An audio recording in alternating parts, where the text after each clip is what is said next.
கச்சத்தீவை மீட்பது மட்டுமே தமிழக மீனவர்களின் பாதுகாப்பை உறுதி செய்யும் என நாம் தமிழர் கட்சி ஒருங்கிணைப்பாளர் சீமான் தெரிவித்துள்ளார். தமிழக மீனவர் சென்னையில் செய்தியாளர்களிடம் பேசிய அவர், மற்ற மீனவர்கள் தாக்கப்படும் போது மத்திய அரசு செவிசாய்ப்பது போல தமிழக மீனவர்கள் பிரச்சினைக்கும் விரைந்து செயல்படுமாறு கேட்டுக்கொண்டார். மீனவர்கள் இலங்கை எல்லைக்குள் சென்று மீன்பிடிப்பதால் தாக்கப்படுவதாக கூறும் மத்திய அரசு கச்சத்தீவை மீட்க நடவடிக்கை எடுக்க வேண்டும் என்று அவர் கேட்டுக்கொண்டார்.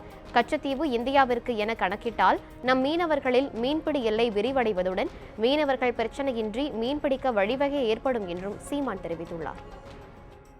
இவ்வளவு காலம் அவங்க சொல்லி கொண்டு வந்தது ரெண்டு நாட்டு மீனவர்களுக்கிடையே பிரச்சனை, பேசி தீருங்கன்னு நாங்கள் அப்போவே எழுப்பினோம். சுட்டு கொன்னது என் நாட்டு மீனவனா யார்? அந்த நாட்டு மீனவனா இல்லை அந்த நாட்டு இராணுவ வீரனா?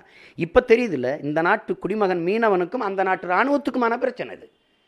அப்போ இதுக்கு இராணுவ நடவடிக்கை, அரசின் தலையிட்டு தீர்வு அதுதான் வரணுமே ஒழிய மீனவனும் பேசி தீர்க்கிற பஞ்சாயத்து இல்லது.